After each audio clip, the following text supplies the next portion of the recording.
aos irmãos para se pôr de pé, mais uma vez, e nós vamos ler a Bíblia Sagrada. No capítulo de número 6 da carta do apóstolo São Paulo aos Efésios, nós vamos ler os versículos 10 ao 18. Espero que Deus tenha me dado uma palavra dentro desse contexto bíblico, e eu que eu transmita aqui para os irmãos o melhor. Não saí de casa hoje, fiquei o dia todinho em casa, li a Bíblia bastante, procurei algumas referências bíblicas e orei ao Senhor também. Espero que essa palavra Ele tenha me dado e eu vou transmitir aos irmãos. Espero que ela seja um bálsamo para a sua alma, que ela seja o pão da vida e a água viva para você saciar a sua sede e caminhar um pouco mais rumo a Jerusalém Celestial conosco. Diz assim: no demais, irmãos meus, fortalecei-vos no Senhor e na força do seu poder. Revesti-vos de toda a armadura de Deus, para que possais estar firmes contra as astúcias ciladas do diabo, porque não temos que lutar contra a carne e o sangue, mas sim contra os principados, contra as potestades, contra os príncipes das trevas deste século, contra as hostes espirituais da maldade nos lugares celestiais. Portanto, tomai toda a armadura de Deus, para que possais resistir no dia mau, e havendo feito tudo, ficar firmes. Estais, pois, firmes, tendo cingido os vossos lombos com a verdade, e vestida a couraça da justiça, calçados os pés na preparação do evangelho da paz, tomando sobretudo o escudo da fé, com o qual podereis apagar todos os dardos inflamados do maligno. Tomai também o capacete da salvação, que é a espada do Espírito, que é a palavra de Deus, orando em todo o tempo, com toda a oração e súplica no Espírito, e vigiando nisso com toda a perseverança e súplica por todos os santos. Quantos podem dizer amém? Então eu estou incluído aqui nesse pedido, na sua oração, podeis vos assentar, muito obrigado. Quero louvar a Deus também pela vida de todos que nos acompanham via rádio, aqui da cidade de Cacoal, onde quer que esteja o alcance da nossa Rádio Suprema, aqueles que nos acompanham via internet, e agradecer a Deus pelo grande missionário que nós temos hoje aqui em Cacoal, chamado Rádio Suprema. Esta rádio é um missionário. Tenho plena convicção que aonde nós não podemos ter ido, a Rádio Suprema chegou lá com uma mensagem de esperança, de salvação, alegrando o coração de nossos irmãos e pessoas que precisam ouvir uma palavra. Meus irmãos, eu preparei um texto baseado nessa carta de Paulo, para falar com vocês hoje aqui nesse culto. Por quê? Esta carta de Paulo é uma carta que ele escreveu unicamente, exclusivamente para a igreja. É uma carta que ele não somente escreveu para a igreja daqueles dias, daquelas igrejas que estavam ali por perto, mas também ela se estende até os nossos dias. Porque nós estamos aqui hoje numa igreja local, numa igreja onde nós coletivamente reunimos para cantar louvores ao Senhor, para contribuir com as nossas ofertas, para cantarmos, lermos a Bíblia e ouvirmos a palavra do Senhor. Mas saindo daqui, eu não serei mais uma igreja, eu serei uma igreja individual, sozinho. Lá na minha casa, no meu trabalho, onde eu andar, onde eu passar, eu sou uma igreja que representa o Senhor. Então Paulo, ele teve esse cuidado de escrever esta carta endereçada àquilo que Cristo deseja que esta igreja seja. E eu tenho uma plena convicção, uma plena certeza, sem nenhuma sombra de dúvida, que Paulo, quando escreve esta carta, que inclusive ela traz o tema de Cristo e sua igreja, Paulo estava preso, ele mesmo diz no capítulo 4, verso 1, eu, o preso do Senhor, provavelmente em Roma. Ele então, ao escrever esta carta, eu não tenho nenhuma sombra de dúvidas que os frutos desta carta consistiram em uma vida de um homem que tinha uma íntima comunhão com Deus, que viveu intimamente com Deus. Ele falava com Deus, tinha uma intimidade com Deus, e quando ele escreveu essa carta, ele estava gozando desta plena comunhão, desta plena intimidade com Deus. Não tenho dúvida que Paulo, ao escrever esta carta, ele escreveu em oração, porque ele com certeza viveu uma vida de oração. Paulo orava constantemente. Nas suas cartas nós vemos ele sempre dizendo: eu tenho orado constantemente por vós. Então ele vivia uma vida de plena comunhão com Deus, de oração, e uma vida de amor ao Senhor, uma vida de entrega ao Senhor Jesus, uma vida que ele não tinha ela como sua própria, a não ser para gastar no reino de Deus e fazer a obra do Senhor. Ele amava o Senhor. Uma carta que ele escreve obedecendo um chamado, porque quando Paulo achava que estava fazendo bem, perseguindo a igreja de Cristo, a igreja do Senhor, Jesus aparece para ele no caminho de Damasco, mas quando ele é cercado por aquele resplendor, que ele cai em terra, ele ouve a voz do Senhor e ele pergunta: quem és? E o Senhor diz: eu sou Jesus a quem tu persegues. Naquele momento, ele volta-se para Cristo, muda totalmente a rota da sua vida, dos seus afazeres, e se entrega a Cristo totalmente, e passa então a fazer aquilo que Cristo queria que ele fizesse. Então ele, obedecendo um chamado, uma dedicação, viveu para Cristo durante todos os seus dias. Ele não tinha sua vida, como já disse aqui, vou repetir, ele não tinha sua vida para viver para ele mesmo, mas para viver para Cristo. Ele viveu para Cristo. Ele tinha uma entrega total, sem reservas. Então não tenho dúvida que quando Paulo escreve esta carta aos Efésios, e a nós que estamos aqui nesta noite, ele está dizendo: Senhor, eu quero escrever esta carta à igreja, porque a igreja vai passar por lutas, vai passar por perseguições, ela vai enfrentar dificuldades, vai enfrentar enfermidades, vai enfrentar problemas, mas a igreja, quando ler esta carta, ela vai se sentir preparada, protegida, guardada pelo Senhor, porque eu vou dizer à igreja que o Senhor é o dono da igreja, e que a igreja unindo a ti, a igreja em ti e tu na igreja, ela vai caminhar em passos firmes rumo a Jerusalém celestial. Quantos podem glorificar o nome do Senhor por isso?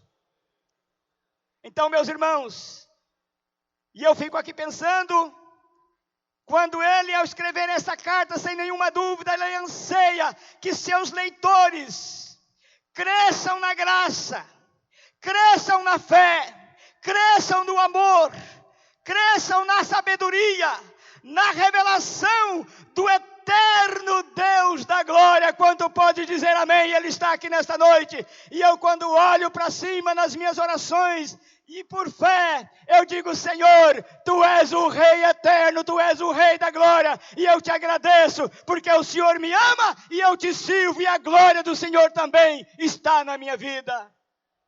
Então Paulo, ele anseia, meus irmãos, que nós prossigamos conhecendo mais a este Deus, glorificando mais a esse Deus, servindo melhor a este Deus, anunciando mais a palavra deste Deus, glorificando mais a Ele, servindo Ele com mais amor, com mais alegria. Estar aqui é um prazer para mim e deve ser para você também, porque o mundo vai de mal a pior, tristezas e mais tristezas, angústias e mais angústias, mas quando a luta vem, as dificuldades surgem, eu digo: eu sirvo ao Deus da glória, o Deus de Paulo, o nosso Deus. Ele almeja que aos leitores desta carta vivam uma vida digna de nosso Senhor, de nosso amado e Senhor Jesus Cristo. Jesus está aqui. Tenho plena convicção que Ele está aqui. E eu quero viver uma vida digna de adorar, de glorificar, de exaltar e bendizer o seu nome. É isso que Paulo está nos ensinando nesta carta. Paulo está procurando, meus irmãos, fortalecer os alicerces espirituais, ao relembrar, ao revelar a plenitude do propósito eterno de Deus na redenção que há em Cristo Jesus nosso Senhor. É isso que eu estou dizendo, é Cristo em mim e eu em Cristo, andando junto de mãos dadas, caminhando, e a Bíblia diz que nós vamos caminhando com Ele, até chegarmos à estatura de varão perfeito. Eu sendo imperfeito, mas Jesus perfeito, caminhando comigo, e eu vou unido com Ele até o fim.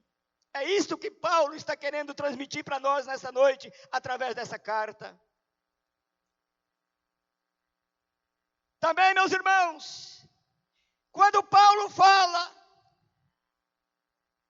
que Cristo, Jesus, Senhor nosso, Ele está querendo dizer a mim e a você, que Ele nos elegeu nele, antes da fundação do mundo. Esta igreja não nasceu ontem, ela não nasceu hoje, nem nascerá amanhã. Essa igreja nasceu no coração de Deus. Ela foi planejada antes da fundação do mundo, para que aqueles que aceitassem o sacrifício perfeito de Cristo, se olhassem para o sacrifício da cruz, e cresce no poder do derramamento de Cristo, do sangue de Cristo, pudesse receber a remissão dos pecados e caminhar dizendo: eu sou um salvo na pessoa de Jesus e Ele me elegeu nele antes da fundação do mundo. Paulo está dizendo que nós fomos predestinados em Cristo. Antes, há 35 anos atrás mais ou menos, eu era uma pessoa, vivi uma vida miserável. Outros aqui viveram talvez até pior do que eu. Vivíamos uma vida desgraçada completamente. Mas no dia que nós olhamos para Jesus, que nós aceitamos a Jesus, que nós olhamos para a cruz de Cristo, que demos crédito à mensagem da cruz, Jesus nos chamou, nos perdoou, nos redimiu. E agora nós somos predestinados para uma salvação em Cristo Jesus. Nele, eu nele, Ele em mim, caminhamos juntos e nós estamos salvos por Ele. Se Ele arrebatar a igreja hoje, se Ele vier agora, a qualquer momento, como nós pregamos, eu tenho plena convicção que eu vou subir ao encontro do Mestre. Quantos creem assim, digam amém. Ele vem, irmãos. Também, Paulo está dizendo que nós fomos adotados. Gentios, sem fazer parte da família de Deus, sem fazer parte das promessas, sem fazer parte daquilo que a Bíblia chamou Israel, da menina dos olhos de Deus, mas hoje como igreja, que somos ligados a Cristo através do rasgar do templo e o caminho aberto, agora nós também possamos dizer que Ele olha para nós como a menina de seus olhos, e nós vamos glorificando a Deus, porque Ele nos tirou de lá, transformou a nossa vida, deu-nos um novo viver, deu-nos uma nova vida, e agora eu digo, eu estou ligado em Cristo e Cristo em mim. É isso que Paulo está querendo nos ensinar nesta noite, através desta carta. Fomos adotados. Também, Paulo está querendo dizer que há uma redenção mediante o sangue de Cristo. Meus irmãos, foi o sangue de Jesus, não foi sangue de animais, não foi sacrifícios imperfeitos, mas foi o perfeito sacrifício de Cristo, que nos redimiu, que nos resgatou, que nos fez estar aqui, recebendo o batismo com o Espírito Santo, e dizendo: eu sou perdoado, e eu sou resgatado, e vou caminhando para o céu, porque Jesus me comprou com o seu precioso sangue. Aleluia! é mediante o sangue de Cristo. É isso que Paulo está nos ensinando. Ele fala também do Espírito como selo e a garantia da nossa herança. Eu agora sou um herdeiro. Eu agora tenho o direito de falar livremente. Eu tenho uma casa para mim guardada nos céus. Porque eu faço parte da herança. Eu faço parte da herança de Deus.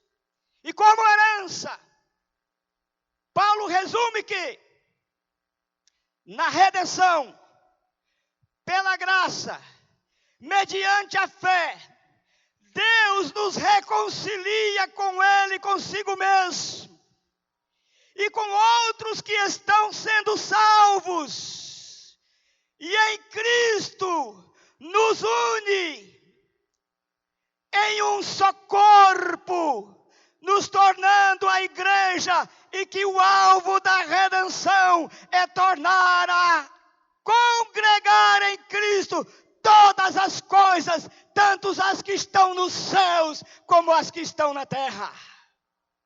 E quando eu olho lá para cima, eu começo a dizer: Senhor, eu sei que o Senhor está entronizado lá em cima. Eu sei que os anjos te adoram e te louvam. Eu sei que o Senhor tem a sua morada no céu. Mas também eu te glorifico, porque a terra sendo o extrato dos teus pés, eu moro aqui, mas sou teu servo e tenho livre acesso de glorificar o teu nome e dizer amém, aleluia, exaltar o Deus da glória, o Rei eterno que deu Jesus para me levar um dia para o céu, para morrer em meu lugar. Eu em Cristo, Cristo em mim. Hoje todos nós que estamos aqui, que temos convicção da nossa salvação, podemos dizer como Paulo: agora não vivo mais eu, mas Cristo vive em mim. Cristo vive em você, dê glória. Cristo vive em você, dê aleluia. Cristo vive em ti, dê glória a Ele, porque Ele merece ser glorificado em suas vidas, em nossas vidas. Mas Paulo, quando fala no primeiro, no segundo e no terceiro capítulo da igreja em Cristo, também ele quer preparar na segunda fase deste livro de Atos dos Apóstolos, e dizer que a igreja está aqui no mundo, está aqui na terra, que ela sofre tribulação, que ela sofre perseguição, que ela sofre angústia, que nenhum de nós estamos isentos de pecar, que nenhum de nós estamos isentos de transgredir, que nenhum de nós estamos isentos de sair da presença de Deus, de caminhar sem Jesus. É só vacilar um pouquinho que nós podemos sair dos planos de Deus, irmãos. E ele então, nos capítulos 4 e 6, ele procura a instruir a igreja, ou seja, dar instrução, tanto para a igreja coletiva como a igreja individual. Ele fala como os redimidos devem andar ou viver. Não podemos mais andar como nós andávamos. Agora, a nossa vida é outra. Não podemos mais viver aquela vida antiga. A nossa vida agora é uma vida de santificação. Das diretrizes, ele diz que os crentes são chamados a uma nova vida de pureza, de separação do mundo. Aleluia! Santos, irrepreensíveis, templo santo, dignos de uma vocação, varão perfeito, verdadeira justiça, andar em amor, santos pela palavra, sem mácula e sem rúgula. É isso que Paulo está querendo nos advertir nessa noite. Cuidado com seu vestir, cuidado com seu falar, cuidado com seu olhar, cuidado com aquilo que você vai fazer, Cuidado com seus amigos. Cuidado. Não olhe para trás, não. Cuidado. É isso que Paulo está dizendo, que nós precisamos vigiar, cuidar, porque agora nós somos a igreja santa que estamos caminhando para o céu. E num pequeno vacilo, nós podemos impedir uma pessoa de ingressar na igreja, na fileira dos salvos, na nossa maneira de viver. É isso que Paulo está dizendo. Mas por fim, meus irmãos, eu quero entrar no texto lido nesta noite. Por fim, o crente é chamado a manter-se firme contra as astutas ciladas do diabo e as terríveis hostes espirituais da maldade nos lugares celestiais. Dá para entender que a pessoa que está lá no mundo, que vai para o bailão gaúcho, que vai para o campo de futebol, que vai para a mesa de sinuca, que anda com carteira de cigarro no bolso, que anda nas bebedices, nas prostituições, nas noitadas, Satanás não vai lhe incomodar nem um instante. Satanás jamais vai perseguir uma pessoa que vive dessa forma, uma pessoa que vive na mentira, uma pessoa que vive caluniando, que vive no orgulho, que vive na prepotência, que fala das pessoas, que murmura de pessoas, que calunia pessoas. Este Satanás não está preocupado com ele. Mas no dia em que ele aceita Jesus como Salvador, que ele é convencido pela palavra, pelo poder do Espírito Santo, a Bíblia diz que ele entra numa guerra espiritual.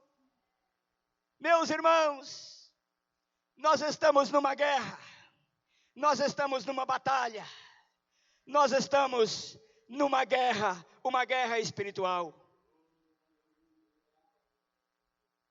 Nosso comportamento não há mais como o comportamento de antes.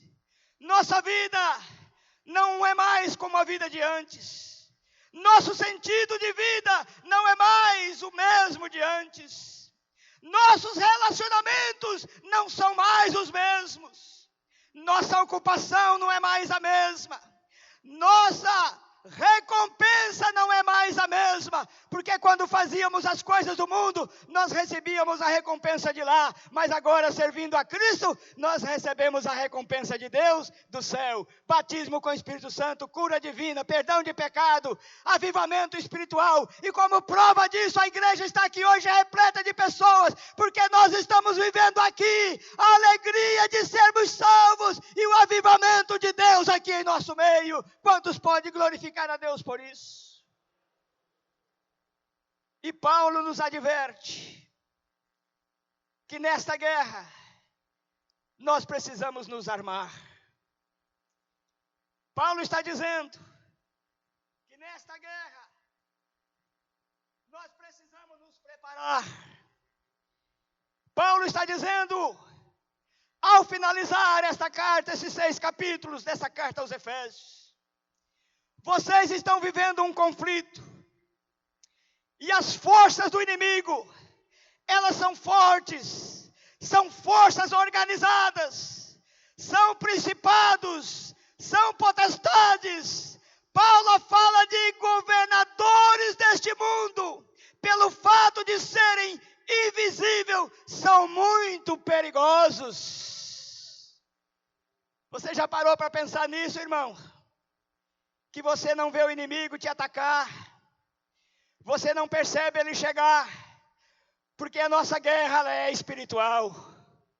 Quando estamos negociando, Satanás está ali por perto. Quando estamos caminhando com alguém, o inimigo está ali por perto, observando o que é que nós vamos falar. Quando estamos lá no nosso trabalho, ele está por perto, observando. Se nós discordarmos um pouquinho, ele é invisível, ele nos ataca. E se nós não estivermos guardados pelo poder da palavra, ele pode nos vencer. Mas que o sangue de Jesus repreenda toda a força do mal e igreja caminhe firme, dizendo: o sangue de Jesus tem poder para me libertar. Aleluia! É uma luta real, é uma guerra espiritual. Nosso líder na luta, o nosso líder, ele é fiel e verdadeiro. João, escrevendo no Apocalipse, ele diz que Jesus, a testemunha fiel e verdadeira, Ele cuida de mim, Ele cuida de nós, Ele cuida de você, Ele cuida lá no seu trabalho, na sua casa, onde quer que você andar. Esta testemunha fiel, o nosso líder fiel, Jesus, Ele está cuidando de cada um de nós. Ele cuida de mim, cuida dos pastores, cuida dos evangelistas, cuida dos presbíteros, cuida da nossa família, cuida dos diáconos, cuida de quem toca na banda, quem canta no coral. Ele cuida de cada membro da igreja. Ele cuida porque Ele é fiel. Aleluia! E para encerrar, Paulo fala das armaduras. Para vencer esse inimigo, nós precisamos de armaduras. Nós precisamos andarmos armados, porque Ele é valente, Ele é guerreiro, Ele é como o gigante que lutou com Davi, mas também não é invencível, porque é um crente lavado pelo sangue de Jesus, que tem o poder da palavra, da oração, da verdade na sua vida. Ele é capaz de repreendê-lo e ele cair por terra pelo poder do nome de Jesus. Não precisamos temer, só precisamos termos cuidados.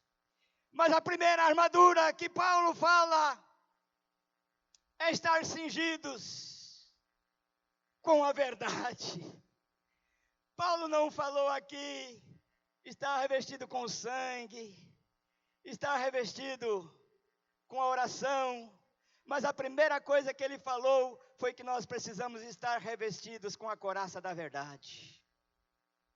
Estarmos com a verdade, irmãos. E nós entendemos perfeitamente. E a Bíblia diz que Satanás é o pai da mentira. Uma língua mentirosa. Ela aborrece ao Senhor, é o que está em Provérbios 6, 16 e 17. Apocalipse 22, 14 e 15 diz que os mentirosos não têm lugar para eles no céu, no reino de Deus. É duro, mas eu tenho que falar. Não tem lugar no céu para os mentirosos.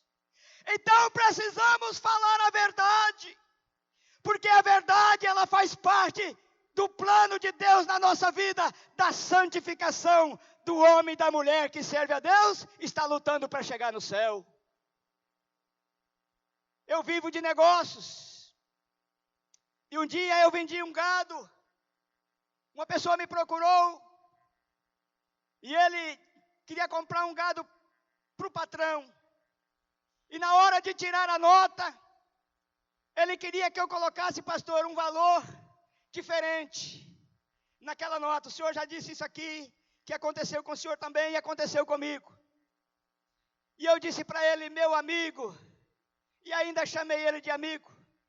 Digo, olha, se for para mim fazer isso, você nunca mais precisa voltar aqui ao meu curral.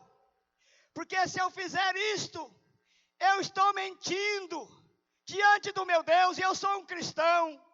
Se eu fizer isto, eu estou ajudando você a tirar do seu patrão. Não falei roubar porque eu poderia prejudicá-lo, mas eu estou ajudando você a tirar do seu patrão. Nunca que eu farei uma coisa dessa.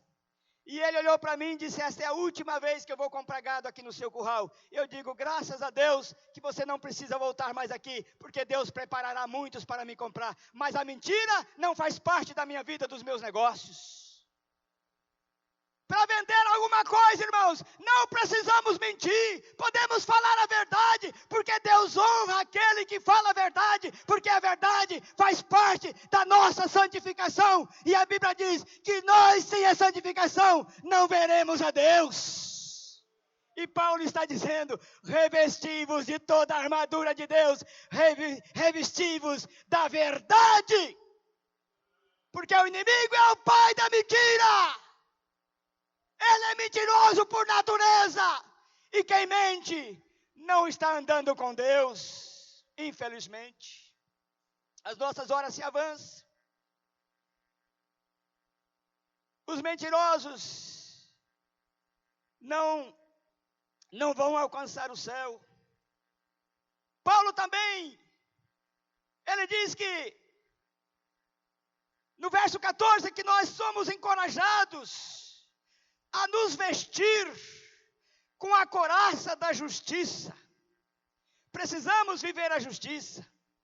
Quando falamos de justiça, falamos de Jesus.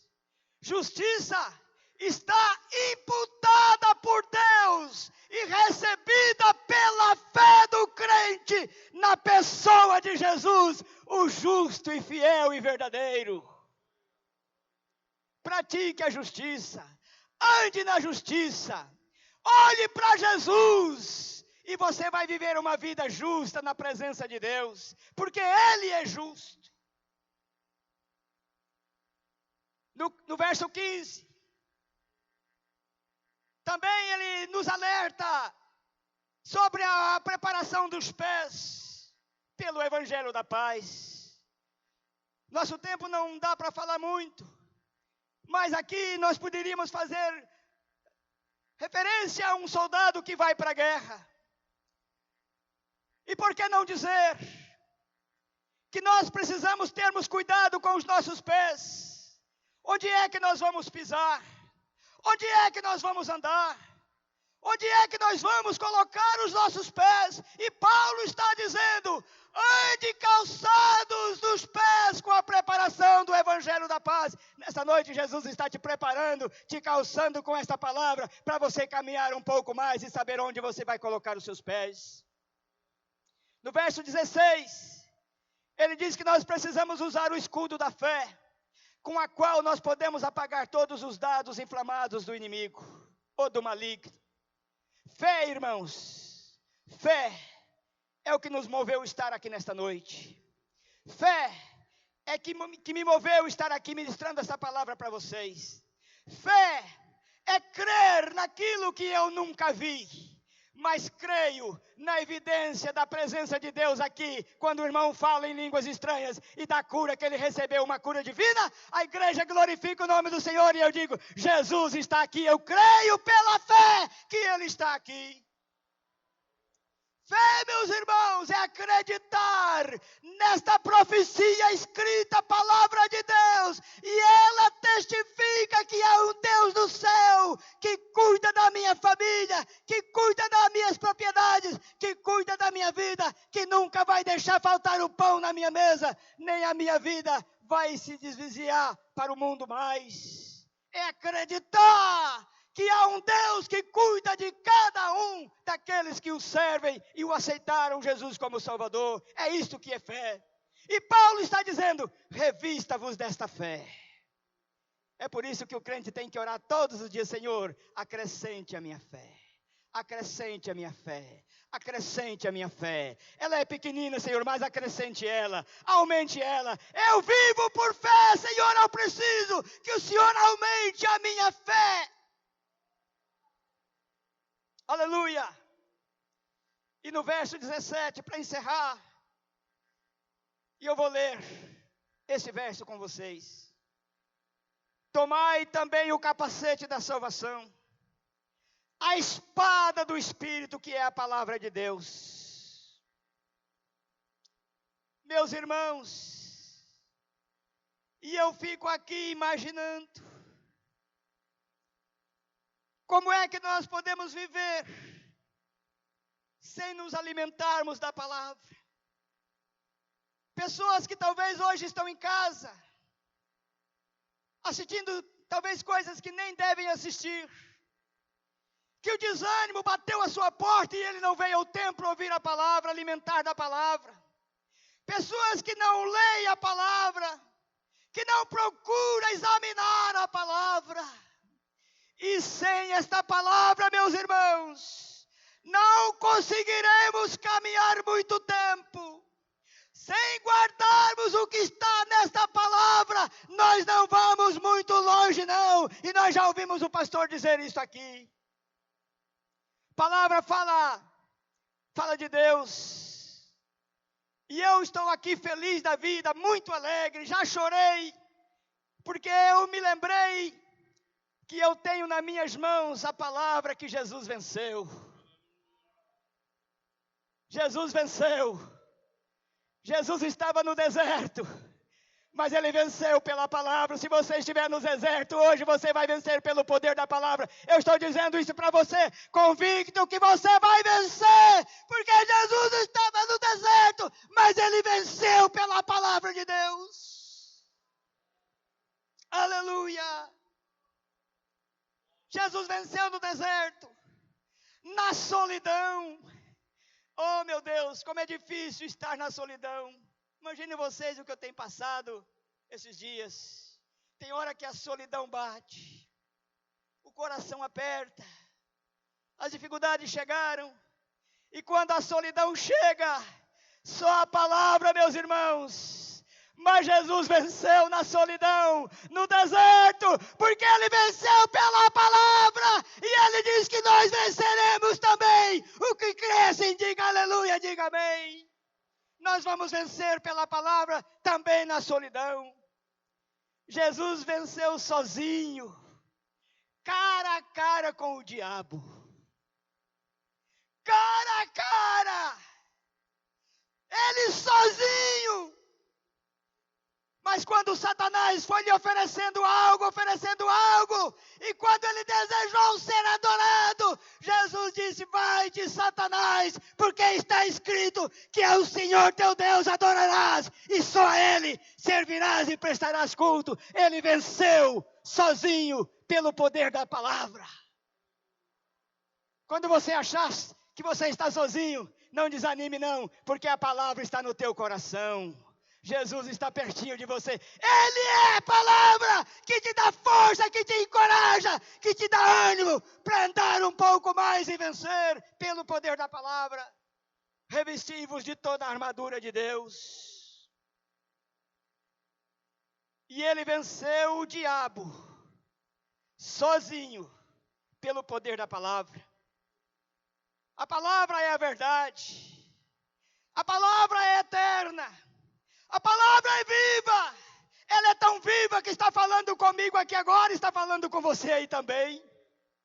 Você acredita que a palavra de Deus é viva? Diga amém. Levante a sua mão assim, diga um glória a Deus. Ela está aí, ó, falando com você, como está falando comigo, falando com os pastores, com os obreiros, porque a palavra de Deus, ela é viva. Ela é luz. Diz o salmista, no Salmo 119, o verso 105, lâmpada para os meus pés é a tua palavra. Eu estou caminhando, vou indo e eu volto, mas há uma luz que está me acompanhando, é a palavra de Deus, porque ela é lâmpada para iluminar o meu caminho quando eu estou andando. Dê glória a Deus, porque você tem esta lâmpada, esta luz, para te guiar por onde você andar. Aleluia.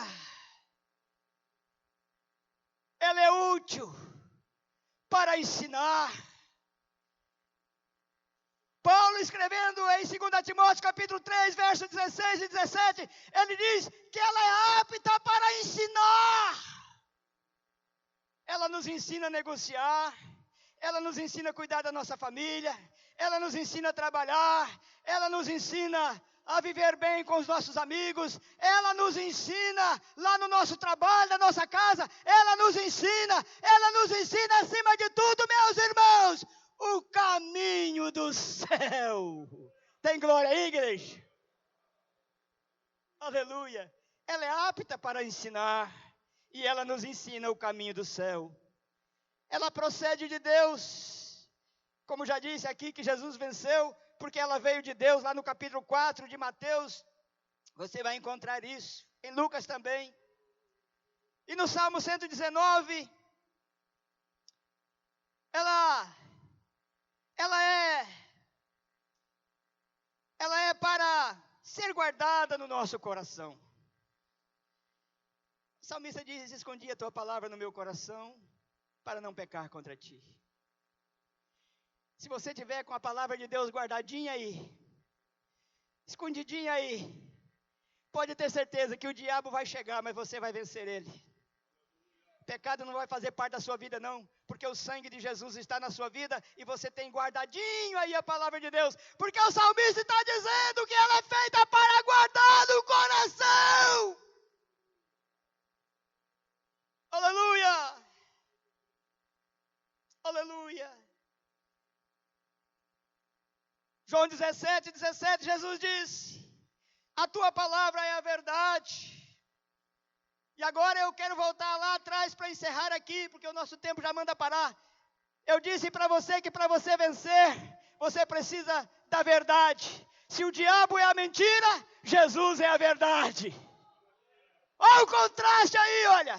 Ele é mentiroso, te oferece tantas coisas, tantos bens, uma vida boa, mas é tudo mentira. Te oferece engodos aos seus olhos, mas é tudo mentira. Mas Jesus, como a verdade, Ele diz assim: vinde a mim os cansados, eu vou vos aliviar, porque o meu fardo é suave e o meu fardo é leve. Meu jugo é suave e o meu fardo é leve. Tem fome, vem a mim que eu sou o pão da vida. Tem sede, vem a mim que eu sou a água da vida. Está doente, eu sou a cura.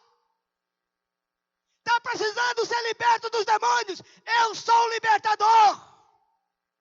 Jesus diz: eu sou a verdade. E para vencer, precisamos andar na verdade que é Jesus. Conhecereis a verdade, e a verdade vos libertará, diz o Senhor. Provérbios 30, verso 5 diz que a palavra de Deus é escudo. Ela é escudo, meus irmãos. Ande com ela, viva com ela, pratique ela, pregue ela, ensina ela, anuncie ela.